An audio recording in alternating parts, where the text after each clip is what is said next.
Welcome back everybody, my name's Nick930, and to celebrate the upcoming release of Crash Team Racing Nitro-Fueled, I wanted to share with you the complete history of Crash Bandicoot.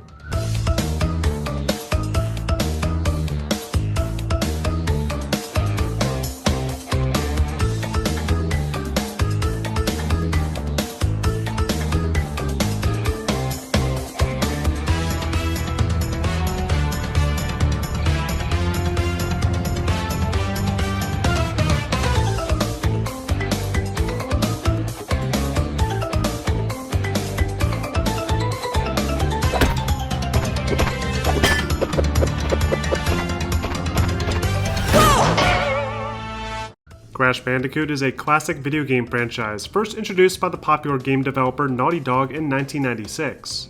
The series was initially intended to be a direct competitor to other mascot 3D platforming franchises in the 90s, including Super Mario and Sonic the Hedgehog, but has gone on to define itself with its own unique style, characters, and gameplay elements. After over 20 years of experimentation and reinvention, the Crash Bandicoot franchise has finally come full circle, with full remakes of the original 3 Naughty Dog platformers, and even more recently, a remake of the fan-favorite kart racing spin-off, Crash Team Racing. So, what about Crash Bandicoot has allowed it to remain relevant after 23 years? To answer that, let's look at how this series began back in the mid-90s. In 1993, a small studio named Naughty Dog, founded by Jason Rubin and Andy Gavin, started working on a fighting game for the 3DO entertainment system called Way of the Warrior. Despite its obvious unoriginal inspiration from the popular Mortal Kombat series and the incredibly tight budget, Way of the Warrior managed to impress Skip Paul, the former head of business development at Universal Interactive, who in turn published the game and signed the small development studio on for 3 additional projects. After landing this deal, the pair of young developers decided to relocate their studio to California, and along the way began brainstorming concepts for their new trilogy. Their first idea was a traditional 2D side-scrolling platformer game about dinosaurs and time-traveling scientists. But after seeing potential in the emerging 3-dimensional gaming style, the 2D platforming concept was scrapped. They instead began designing a 3D platformer, with a camera that moved in and out of the screen and a character that players would view from behind. This new idea, which the pair of developers nicknamed the Sonic's Ass Game, was met with praise when introduced to Mark Cherney in their new California office, and the project entered full development by the end of 1994. At around the same time, Sony created the Sony Computer Entertainment Division to handle their new venture into the video game market and began development on a powerful new home video game console called the PlayStation. Seeing an opportunity with this new PlayStation console, Naughty Dog entered a partnership with Sony Computer Entertainment, which not only helped the title become an unofficial mascot for the platform, but also allowed Naughty Dog to take full advantage of the unrivaled power of the system itself. At this point, the basic concepts for the game were in place, with players needing to maneuver a character through various 2D and 3D environments, while dodging enemies and clearing obstacles.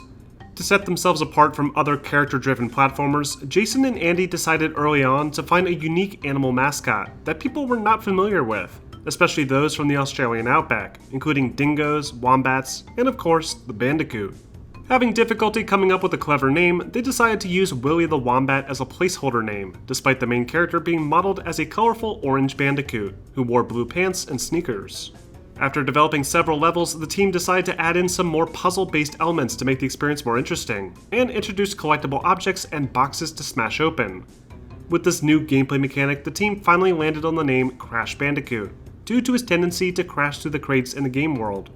After several months of development, Crash Bandicoot was finally revealed at the Electronic Arts Expo in 1996. This official reveal was then followed up by a line of commercials with a costume Bandicoot heckling his competition, and the final product finally hit store shelves in September of 1996. The original game tells the story of a Bandicoot named Crash, who, after being experimented on, escapes from the evil Dr. Cortex's laboratory, and is forced to run, jump, and fight his way through a dangerous island in order to save his girlfriend Tawna, and put a stop to the crazy animal experimentation that's been happening on the island. Players need to complete 26 platforming levels, with themes ranging from jungles, villages, and ancient ruins, to more industrial locations like secret labs, power plants, and factories. The goal of each level is to reach a warp pad at the end, while simultaneously smashing crates and dodging hazards along the way. While the general concept of each level remains consistent throughout, the way the levels are played can be very different depending on the set camera angles, with some levels being played more like a traditional 2D platformer, while others feature the player running in and out of the screen. This allows for unique challenges and obstacles not possible with the more conventional platformer design. Players not only need to clear gaps, but also need to properly aim their jumps based on the layout of the environment. While carefully maneuvering the difficult platforming sections, players are also challenged with destroying a set number of crates scattered throughout each level. If the player can destroy every crate in a level without dying, they'll be awarded with a special gem, which can be used in the penultimate level to access a secret bonus ending. The crates come in several different varieties, and typically hold several Wumpa fruit, which, after collecting 100 pieces, grants the player an extra life. Levels also play host to several enemies that Crash can either jump on or spin attack to defeat. However, players will need to exercise extreme caution, as taking any damage can result in an instant death. To make this more tolerable, players can protect themselves by means of a special tribal mask called Aku Aku, who will float by Crash's head. Collecting multiple masks grants the player with increased hit points, and can even temporarily grant invulnerability, similar to the star power-up from Super Mario. Players also need to be on the lookout for special character tokens, which feature mugshots of various character faces and grant special benefits. The most common token is the Crash token, which awards players with an extra life. If a player manages to find 3 Tawna tokens, then they'll instantly be teleported to a special bonus area, with a challenging set of floating crates, and an opportunity to save progress upon successful completion. There are also a few levels with hidden N-Brio and Cortex tokens, which function similarly to the Tawna tokens, only they offer much more challenging bonus rooms. While completing Brio's bonus rooms offers no real benefit aside from some extra lives, completing the Cortex bonus rooms unlocks access to a few secret levels. Crash's hybrid of classic 2D platforming mixed with its unique semi-3-dimensional environments helped it stand out in the sea of colorful cartoon mascot platformers in the mid-1990s. In order to avoid the experience appearing too similar to the likes of Mario and Sonic, Naughty Dog ensured that the environments were built with as few straight lines as possible, with several of the decorative props bending around the player's path and creating Crash Bandicoot's unique aesthetic. In order to save on the PlayStation's limited memory, the developers decided to avoid creating many textures and instead utilize simple colored shaders to help make the various characters and objects in the world stand out. Other impressive techniques included static shadowing and light effects, all of which helped make the islands in Crash Bandicoot appear more natural and interesting. Crash Bandicoot was met with mostly positive critical reception, mainly for its advanced visual design, great soundtrack, and interesting lead character. However, many reviewers knocked the game for its overwhelming difficulty and its awkward camera angles, often comparing it to the overwhelmingly successful Super Mario 64, which had released around the same time. While Crash wasn't the most inventive platforming experience, it still managed to become one of the best-selling PlayStation games at the time, helping cement the new IP as the unofficial mascot for the entire PlayStation brand. Being contractually obligated to create 2 more titles, Naughty Dog immediately began work on the sequel, even before the original Crash Bandicoot had hit store shelves. Only this time, their budget was even higher, and many of the tools and assets for the project were already made and ready to use. However, in order to greatly expand on the limitations introduced from the original game engine, Andy Gavin worked to create an updated version that allowed for more complex character animations and much more polygons. This allowed for more interesting environments to explore, while also simultaneously smoothing out the sometimes choppy gameplay of the original title. Many of the core design elements from the original title were retained for the sequel, including the hybrid 2D, 3D platforming levels and most of the main characters. However, in response to complaints made by their Japanese distributors, Naughty Dog decided to do away with Crash's sexy girlfriend Tawna, and replaced her with the more age-appropriate Coco Bandicoot, Crash Bandicoot's little sister. Only a year later, Crash Bandicoot 2 Cortex Strikes Back released exclusively for the original PlayStation, and would be a significant step up from the original title. Crash 2 takes place immediately after the events of the original game, with Cortex plummeting from the blimp circling his tower and crashing into a dark cave in the island below. But when he comes to, he manages to find a powerful pink crystal that he then plans to harness in order to build an even more powerful mind control ray. To accomplish this, he kidnaps his nemesis Crash Bandicoot, throws him into a warp room, and convinces him that if he doesn't help Cortex gather more power crystals, then the entire Earth will be destroyed by a natural disaster. Blissfully unaware of Cortex's true intentions, Crash proceeds to warp around the world to several new locations, including snowy glaciers, ancient temples, and dirty sewers, while also secretly helping Dr. Nitrous Brio gather gems to stop Cortex's evil plot. It's a little bit more inventive than the cliché storyline of the original game, but it's still a Crash Bandicoot game, so there's not really much else to talk about in terms of narrative. But Crash 2 does offer a nice improvement to the game design, including smoother controls, new abilities, and more interesting environments. While the original game was stuck on a single string of islands, all with the same basic themes and concepts, Crash 2's new Warp Room allows for much more variety in its locales. Crash can now surf along a river, slide across frozen lakes, and fly around in space with a jetpack. Unlike the levels from Crash 1, where they were either side-scrolling or semi-3D, Crash Bandicoot 2 typically combines both styles within single levels, with transitionary points like holes in the ground dropping Crash into new dimensions. This not only helped to mix up the gameplay loop, but also greatly expanded the overall level length. Many of the enemies from the original game also make some fun appearances, including the jumping lizards and the slow-walking turtles. Only now, the enemies have been retrofitted with some special sci-fi upgrades. These new enhancements require more sophisticated techniques from the player, like the new belly flop move or the slide technique.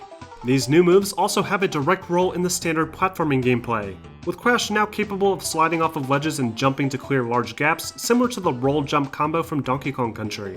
The belly flop is also used to destroy the new locked crates, and access a few hidden bonus rooms throughout many of the levels. Crash 2 also introduces the Nitro Crate, an incredibly dangerous green crate that will explode instantly upon impact, adding many new challenges for players to overcome. Other quality of life improvements include a total crate counter at the end of the level, and a handy inventory screen visible from the pause menu that displays the total number of crystals, gems, and progress of the player. Crash Bandicoot 2's presentation was greatly improved thanks to the newly refined game engine. Environments were not only more varied, but also more finely detailed, with twice the number of polygons for objects and character models. The game's soundtrack isn't quite as memorable as the original title, but it's still fairly good, and captures that same funky jungle rhythm that the series was becoming known for. Crash Bandicoot 2 was met with even higher critical acclaim, with fans praising Naughty Dog for improving the game's controls, graphics, and greatly expanding on the level variety. Though not everyone felt this way, with some claiming that the environments were too similar to the original game, while others continued to complain about the game's awkward on-rails camera, making it difficult to judge jumps. Still, with only one more title to go in the contract, Naughty Dog moved on to the third and final entry in the original Crash Bandicoot trilogy. Development for the third Crash Bandicoot game began in early 1998, with roughly the same funding and timeline as Cortex Strikes Back. Only this time, Naughty Dog decided to incorporate several fresh new gameplay mechanics, and features that would directly address many of the complaints made about the past two titles. In fall of 1998, Crash Bandicoot warped hit store shelves, and is still considered by many to be one of the very best entries to the series. Crash Bandicoot 3 takes place immediately after the events of Crash 2, with Crash and Nitrous Brio having just fired their gem-mounted laser at the Cortex Vortex that had been orbiting the Earth. But as the ship plummets to the ground, a large piece of debris smashes into a nearby temple and releases an ancient evil, who is later revealed to be Aku Aku's evil brother, Uka Uka. Uka Uka is a sort of mastermind behind all of the evil plots in the world of Crash Bandicoot, and because of Cortex's past failings, he begins to send allies back in time to retrieve more of the powerful pink crystals. Aware of this plot, Aku Aku sends Crash and his sister Coco on a mission to stop the time-traveling thieves, and put a stop to Uka Uka for good. This new time-traveling plot device greatly improves the level variety in the experience, with players capable of visiting the time of the dinosaurs, ancient Egyptian temples, and medieval villages. A pretty drastic change from the typical jungles and ruins in the first two games. And while this extra variety in locales certainly helps, it's the changes to the gameplay that truly makes Warped a more interesting experience. Most of the gameplay mechanics from the previous titles remain intact, like smashing boxes and collecting crystals. Only now, many of the levels in the game task players with controlling cool vehicles, like a jet ski or an airplane. Unlike the traditional Crash levels, these levels were built to make use of a large three-dimensional space, with players able to drive in any direction and approach obstacles from different angles. Crash Bandicoot 3 also marked the first time that Coco Bandicoot would be a playable character, as she takes over for Crash in all of the jet ski and Great Wall of China levels. Other new features include special moves that are unlocked after defeating the boss in each stage, which allow Crash to jump higher, spin longer, and even fire a Wumpa Fruit bazooka. To entice players to revisit older levels, Crash 3 introduced the new Time Relic collectible, which challenges players with racing through levels against the clock, smashing time-freezing boxes in order to beat the par time. Crash 3 also expanded upon the hard-to-find secrets, that not only offered additional levels to play, but even featured a secret playable demo with a certain purple dragon. From a visual standpoint, Crash Warped introduced several impressive visual techniques not present in previous games. For one, Crash now projects a more accurate shadow, rather than the plain disc shadow used in the older titles. In order to make the jet ski levels more interesting, the developers created some nice water simulation effects, with waves that cause both the player's vehicle and the objects around them to move realistically up and down. Other changes include more detailed environments, a significantly increased number of animations for Crash, and seamless transitions from the rear-facing camera to the classic side-scrolling style without any fades or loading screens. All of these gameplay and visual improvements resonated well with audiences, as Crash Bandicoot Warped managed to score an average of 91% on Metacritic. Critics praised the game for its visual improvements and applauded the increased gameplay variety. Crash Bandicoot 3 was a massive success, and the perfect note for Naughty Dog to go out on. But throughout the development of Crash Bandicoot 3, another project was brewing, and after seeing potential with the Crash Bandicoot license, Naughty Dog reached out one final time to Universal Studios to create a unique spin-off experience. Development for Naughty Dog's fourth Crash Bandicoot video game began soon after Crash Bandicoot 2 had been completed. Only, instead of creating another platformer, Naughty Dog instead wanted to create a kart racing game. In fact, during the early phases, the developers actually recreated one of the tracks from Diddy Kong Racing to test whether or not the PlayStation system could handle the same level of complexity. Rather than just copying the Diddy Kong and Mario Kart game formula and slapping the Crash Bandicoot IP on top, Naughty Dog expanded on the genre by introducing a more complex boosting mechanic to make the experience feel more involved and interesting to play. After a year of prototype builds and a final 8 months of full development, Crash Team Racing was finally released in fall of 1999. The story in CTR takes place independently from the main canon storyline, with an evil alien named Nitrous Oxide threatening to enslave Earth if the planet's fastest racers fail to beat him in a racing competition. That's pretty much as deep as the story gets, which isn't too surprising considering this is just a kart racing game. But the idea of being able to drive around a little open-ended hub area really helped to make the experience more interesting, especially with the book-ended boss encounters with classic villains like Papu Papu, Ripperoo, and Pinstripe. Crash Team Racing, unlike the first 3 titles, is a kart racing game. Like most other games in the genre, players will need to race around goofy tracks inspired by the franchise's various environments, while also jumping off of ramps, sliding around corners, and blowing each other up with random weapon pickups. Players can choose from many classic Crash Bandicoot characters, all of which have their own unique stats and voice lines. There's even a secret unlockable character called Penta Penguin, who actually has a broken voice line in the final code. Each track is usually made up of twisting turns, jumps, and item pickups, along with several well-hidden secret shortcuts to help close the gap. Lines of crates with question marks on them can be found on every course, and give players random weapon pickups to gain the upper hand.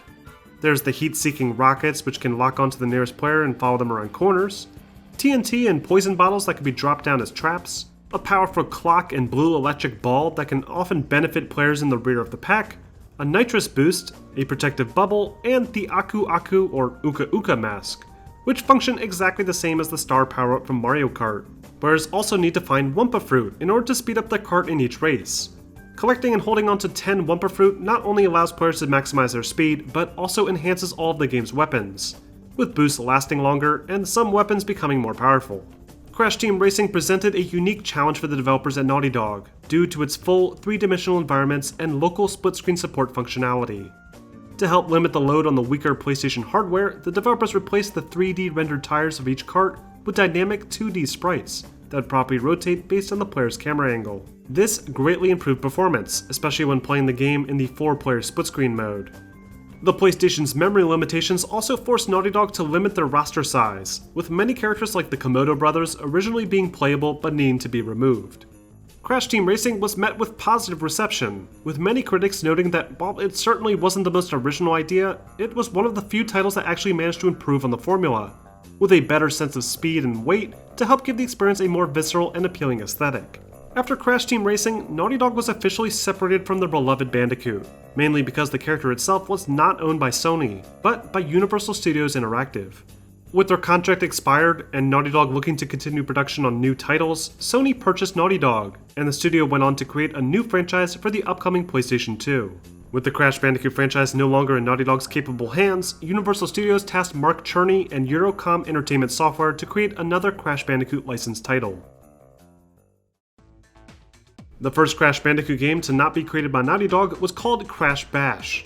Crash Bash is another spin-off title, only instead of ripping off the classic kart racing genre, Bash is a Crash Bandicoot version of the Mario Party series, with a collection of various minigames and Crash Bandicoot characters. The game's story centers around both Aku Aku and Uka Uka arguing about whether good or evil is better, and attempt to prove it by hosting a contest pitting various Crash Bandicoot characters against each other. The game features both same-screen local multiplayer modes and a full adventure mode, with several different stages containing various minigames and bosses that increase in difficulty.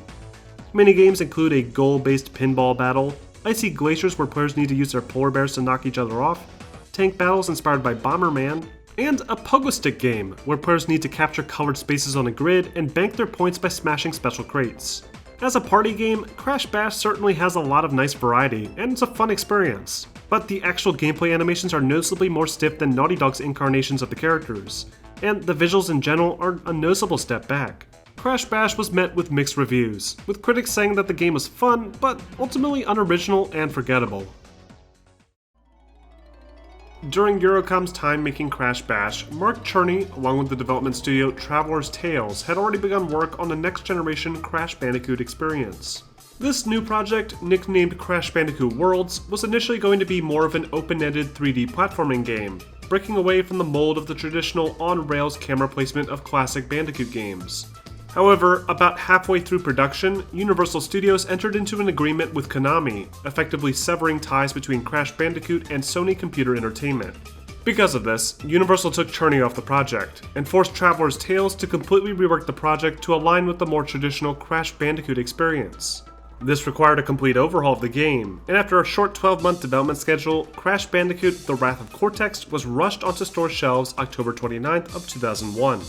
Unlike past titles, Wrath of Cortex also found its way to other platforms, including Microsoft's new Xbox and the Nintendo GameCube a year later.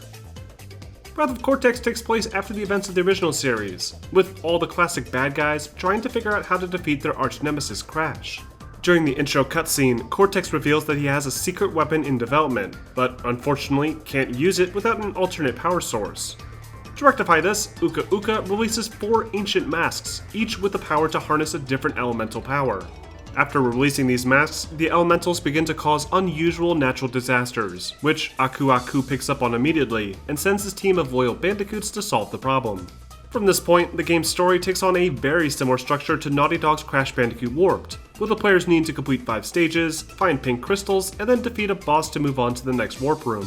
All of the powers awarded for defeating bosses in Warped return in Wrath of Cortex, but for some reason are locked behind boss fights again, with the one exception being the new Tiptoe ability, which allows Crash to tiptoe across nitro crates without detonating them.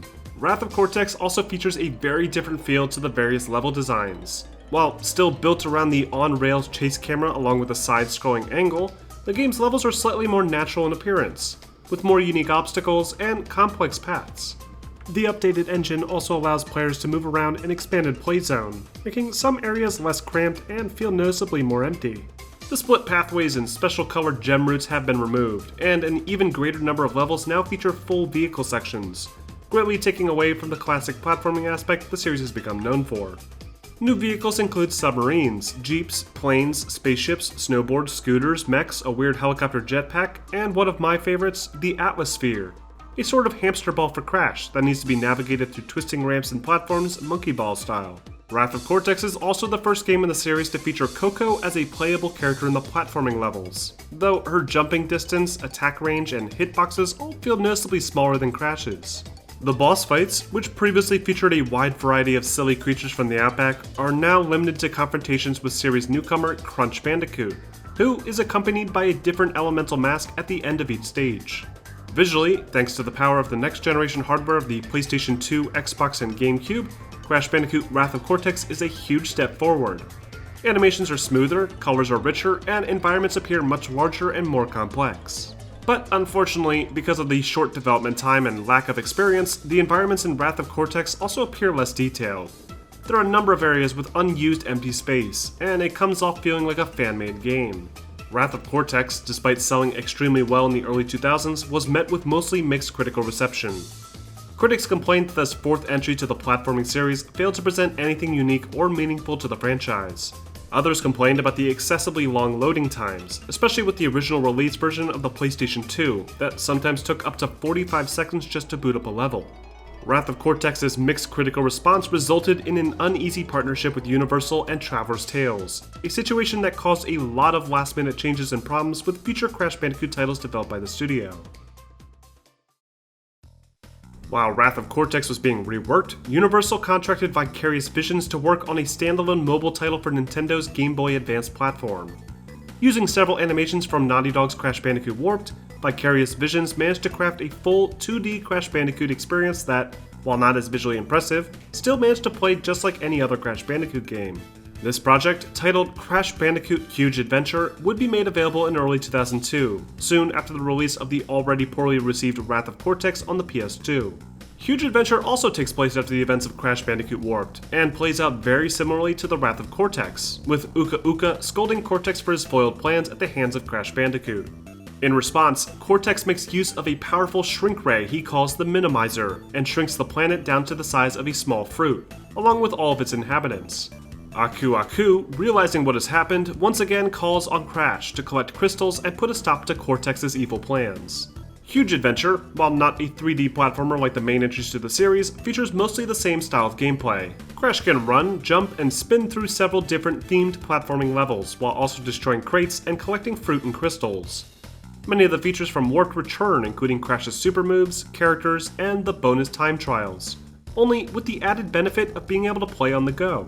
Of course, because of the Game Boy Advance's limitations, Huge Adventure is strictly a 2D platforming experience, with the occasional semi-3D levels with Crash running away from a Yeti. The game also only features 20 levels, about 5 less than usual, and the experience fails to really introduce anything new or unique.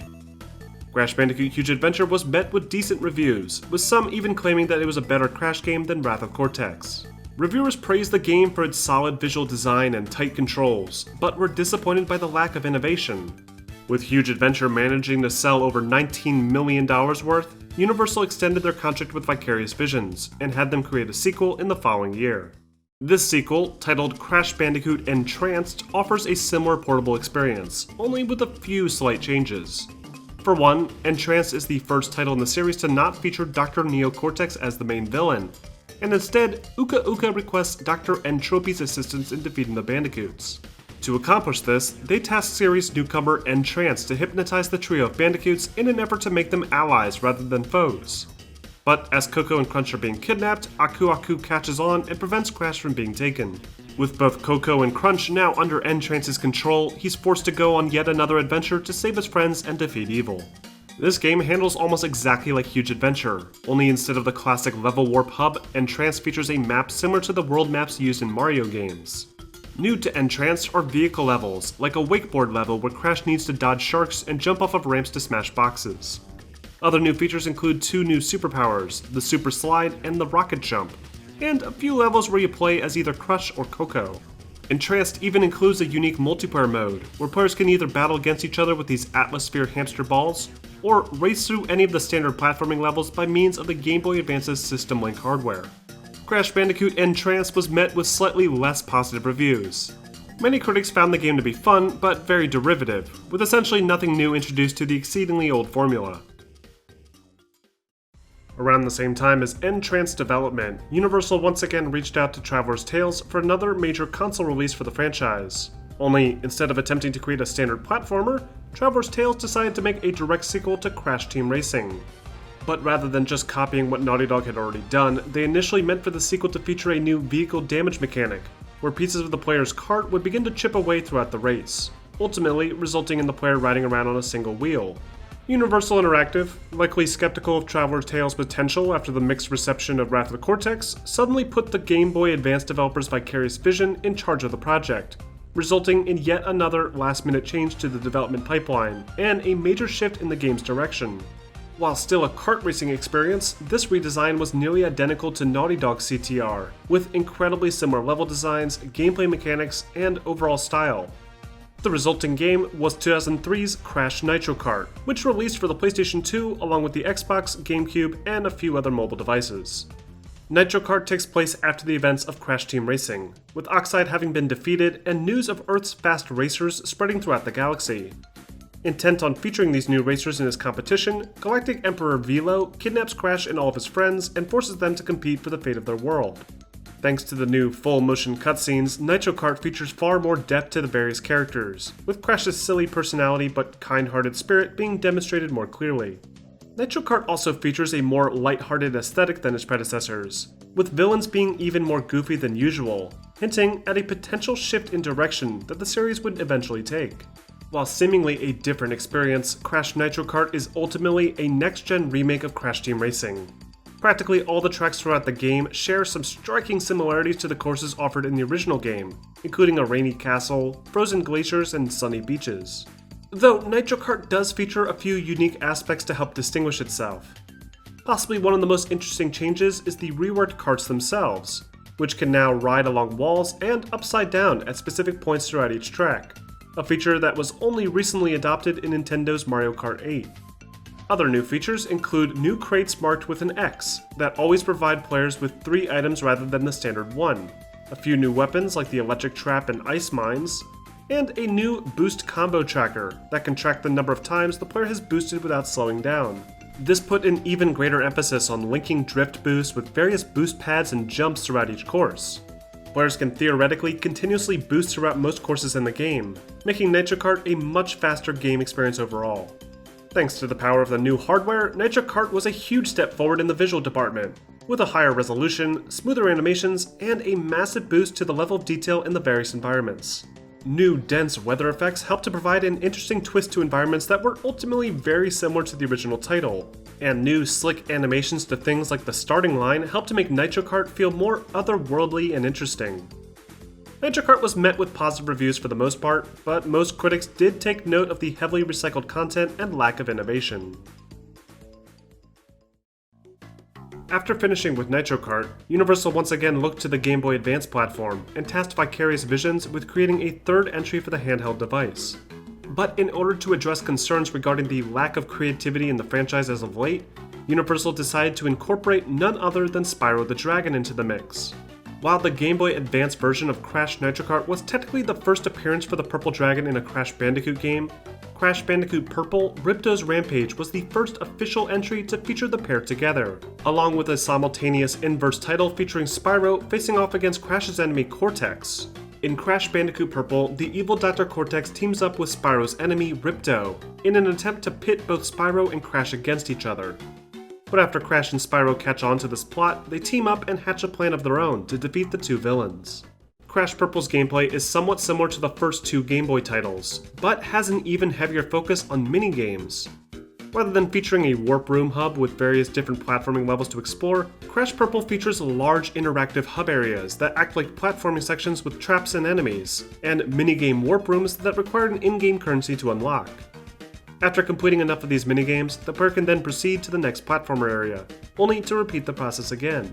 This title is noticeably more shallow than the rest of the entries in the franchise, and reviewers picked up on this almost immediately, stating that the game felt cheap and uninspired. With yet another disappointment under Universal's belt, they turned their attention back to the main console platforms, where Traveler's Tales was hard at work on the next main installment to the series. After being taken off the Crash Nitro Kart project, Traveler's Tales planned to completely reinvent the franchise from the ground up, with entirely new controls, gameplay mechanics, and a more sci-fi style. The title was called Crash Evolution, and was directly inspired by other 3D platformers in the early 2000s, especially Naughty Dog's new IP, Jak and Daxter. But after seeing the progress on the title, Universal stepped in and requested that the studio start over, with a heavier focus on the more classic island themes of the original titles. They also wanted to emphasize the more comedic relationship between Crash and his arch-nemesis Neo Cortex, resulting in 2004's Crash Twinsanity. Twinsanity is unlike anything else in the series, with a much greater emphasis on slapstick cartoon comedy. In Twinsanity, Cortex once again hatches a scheme to defeat his longtime enemy Crash. But after encountering a pair of strange alien creatures from a different dimension, both Crash and Cortex are forced to team up and travel across the islands in an effort to save their island from destruction. Along the way, the duo encounters several classic Crash Bandicoot characters, and are thrown through a gauntlet of silly, cooperative, comedic action. It completely abandons the traditional side-scroller and fixed camera level designs and opts for more open-ended environments, filled with crates and 3D platforming challenges. One of the more unique features in Twinsanity is the interaction between Crash and Cortex. Because both characters refuse to let go of a pink crystal, the two are forced to work together in silly ways.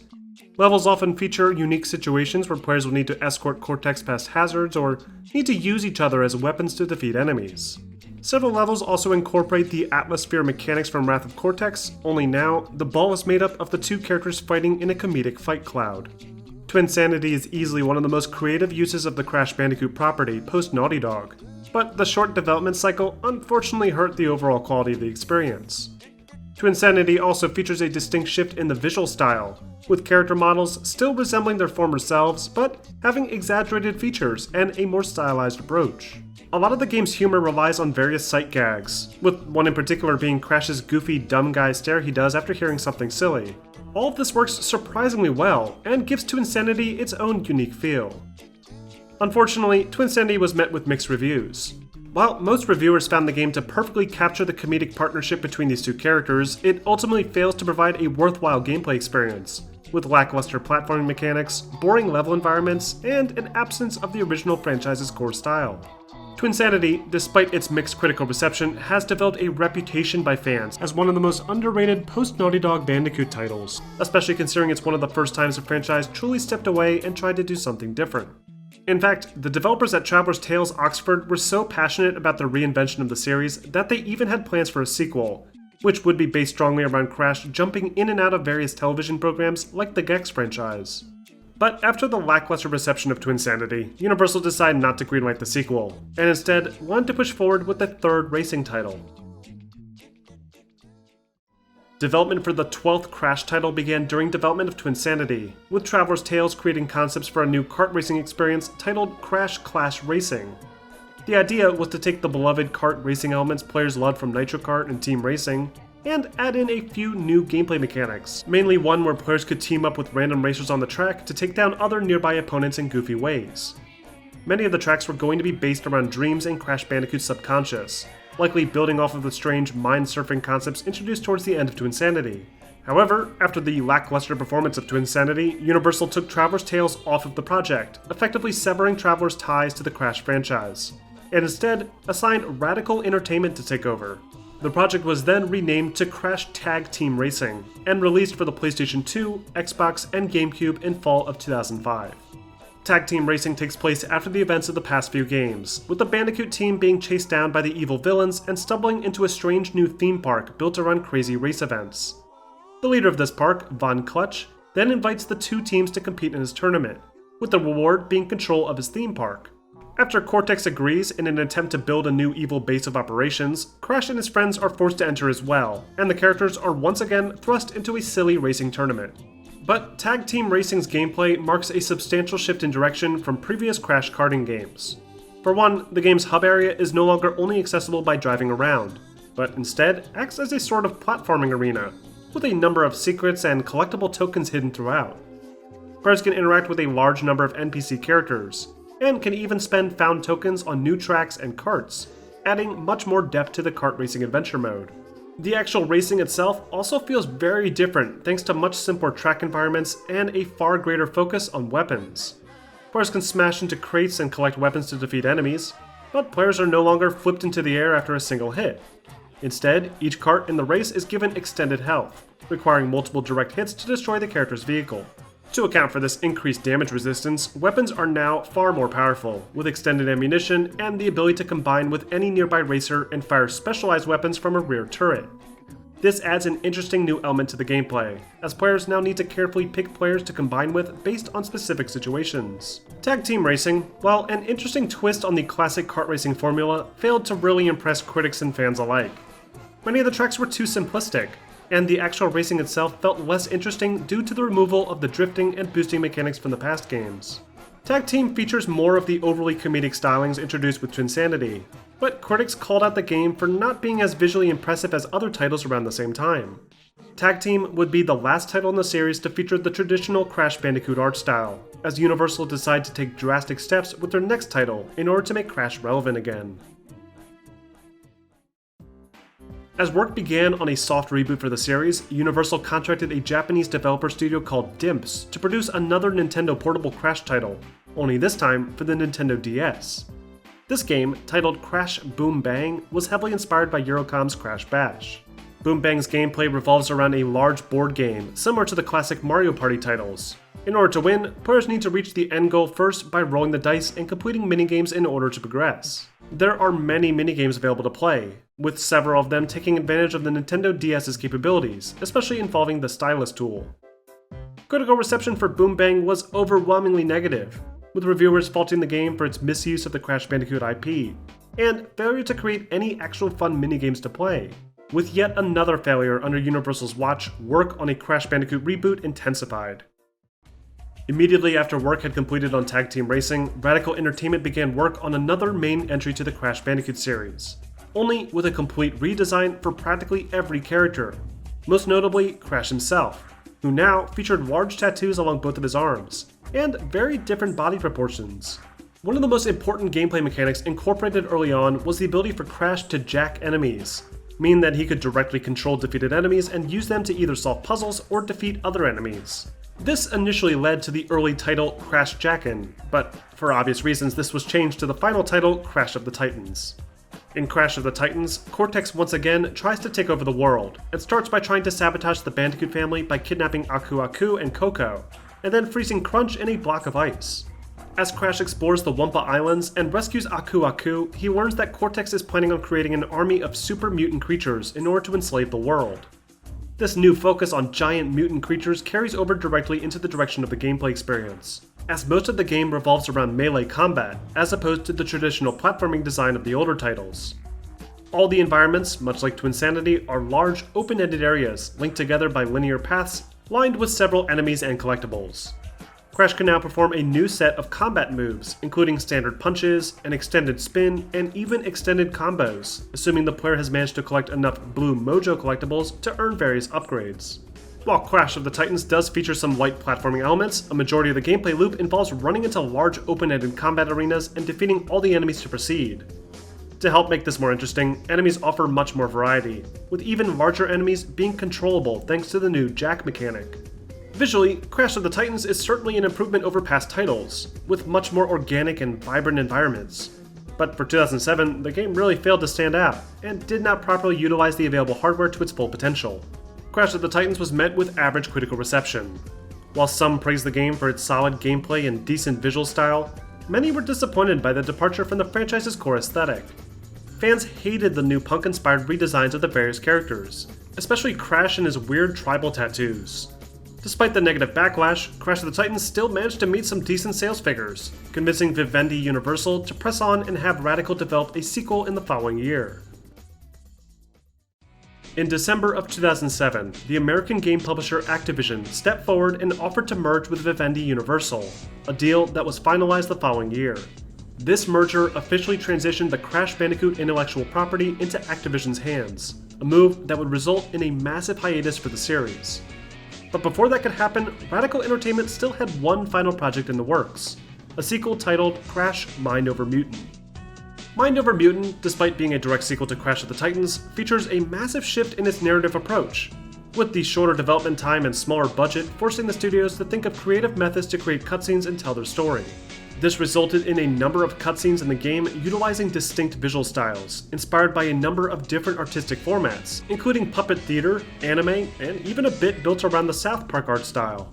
While this comedic storytelling device has no impact on the actual gameplay experience, it does help provide a surprisingly funny new angle to the exhausted storyline that's been told at this point over 14 times. When it comes to gameplay, most of Mind Over Mutant plays exactly the same as Crash of the Titans, with players needing to collect Blue Mojo to power up their abilities, while also fighting large groups of enemies and doing some light 3D platforming. The game's signature jacking mechanic was expanded on slightly, with more variety to the large mutant enemies and an expanded arsenal of moves for each Titan to help make them feel more practical in large combat situations. Visually, Mind Over Mutant failed to really do much more than what was already introduced in the previous title. All the characters still retained their less popular punk-inspired art styles, and the environments seemed to share a lot of the same assets used in the previous title. Mind Over Mutant, just like its predecessor, was met with mostly mixed reviews. Some reviewers did take note of the improved variety to the combat and the improved Titan Jack mechanics, but overall, the experience failed to draw in the audience that Vivendi and Radical had anticipated. With a large number of failed attempts to bring Crash back into the spotlight, Activision took a long look at the franchise and decided that the best course of action was to give the beloved marsupial a much-needed rest, and an extremely long hiatus for the Crash Bandicoot franchise began. Throughout the course of the next several years, many attempts to resurrect the franchise were made, including an open-world third entry to the Titan-based reboot called Mutant Island, and several attempts at recreating the magic of the original Crash Team Racing. But Activision ultimately called for cancellations to all these projects, and Crash was left alone for the next 9 years. Throughout the course of this hiatus, a number of hints began to emerge, most notably from a small Easter egg hidden in one of Sony's PlayStation commercials, and even an odd cameo appearance in Activision's kids show Skylanders Academy. Finally, during an E3 conference in 2016, Activision officially announced the triumphant return of one of gaming's lost mascots, with a complete remake of the entire Naughty Dog trilogy of games, including Crash Bandicoot 1, Cortex Strikes Back, and Warped. To capture the feel and art style of the classic titles, the developer, Vicarious Visions, were given the original level geometry from the classic PlayStation 1 titles to build off of. Everything from the game's textures, models, lighting, and even the musical tracks were given a complete overhaul, effectively bringing the classic hybrid 3D platformer to an entire new generation of gamers. This collection, titled the Crash Bandicoot Insane Trilogy, released exclusively for the PlayStation 4 in 2017. Though, after a year, the collection also found its way to many other platforms, including Microsoft's Xbox One, the Nintendo Switch, and, for the first time ever, the PC. Practically everything about the gameplay in this collection remains the same as the originals, only with a few new additions, including the ability to play as Coco in any of the game levels, the addition of a more forgiving save system, full time trial support across all 3 entries, and even a bonus level that was so difficult that it was cut from the original Crash Bandicoot game. The Insane Trilogy, as the title would suggest, looks insane, with incredibly high resolutions, beautifully detailed environments, a faithful redesign of the classic characters, and an incredibly polished overall gameplay experience. The game even sports 60 frames per second on the PC, providing an unrivaled Crash Bandicoot experience. The Insane Trilogy was met with generally positive reviews, with most critics praising the game's faithful recreation and beautiful visual design. However, many noted that the game's old-school platforming mechanics had not aged as well, and some die-hard fans even took note of a slight change to the way Crash's hitboxes are handled, resulting in slightly more difficult platforming than in the original versions. Despite these minor complaints, the Insane Trilogy marked a welcome return for the Crash Bandicoot franchise, not only capturing the spirit of Naughty Dog's creation perfectly, but also providing an opportunity for other long-forgotten unofficial Sony mascots to make a return. With both the original Crash trilogy and now the original Spyro trilogy being met with incredibly positive fan reception, it was only a matter of time before Activision officially revealed a full remake of Naughty Dog's final entry to the Crash Bandicoot franchise, with a complete top-to-bottom remake of the original Crash Team Racing. But instead of just remaking the game with better visuals like the Insane Trilogy, this upcoming kart racing experience also features both tracks and characters from the PlayStation 2 sequel Crash Nitro Kart, while also adding in a plethora of new features never before offered in the series. Only weeks ahead of the game's release, the developers Beenox have confirmed the existence of a number of never-before playable characters, including the Trophy Girls, Tawna from the original game, Spyro the Dragon, and even a completely brand new track. Players can now customize their karts and character skins, and can even play against other players across the world with full online functionality, a feature never before offered in the main titles in the series. Nitro-Fueled has gone from being a faithful recreation of Crash Team Racing to being a celebration of the Crash Bandicoot franchise as a whole, almost like a love letter to fans that have stuck through the game's evolution over the past 23 years. Crash Team Nitro-Fueled is set to release next week, and if you want to learn more about it, make sure to stay tuned for a detailed review, in addition to a full direct comparison between the original title and other rival karting games. Crash Bandicoot has had an unbelievable run. What started as a simple idea from 2 friends on a cross-country road trip has grown into an instantly recognizable video game icon. While Crash was initially intended to be to PlayStation what Mario and Sonic were to their respective platforms, his game franchise has managed to define itself through years of innovation and creativity, and has even gone on to influence games like Mario Kart. With Crash finally returning to its roots with the Insane Trilogy and now Nitro-Fueled, it's unclear where Activision plans on taking the Bandicoot next. Will they build completely original games, or will they attempt to recreate other titles like Twinsanity or Wrath of Cortex? Regardless of what direction they decide to take, I think it's safe to say that the individuals in charge of the franchise now have a deep respect for the series. So I think whatever they plan on doing should be interesting. But what do you guys think? Are you excited for the Crash Team Racing remake? What other games from the series would you like to see revisited? Let me know in the comments section. And if you like this documentary and want to see more like this, please consider donating at my Patreon. These donations help pay for all the games and materials required to make these videos possible. Also, if you haven't already, don't forget to like and subscribe for more content posted every week.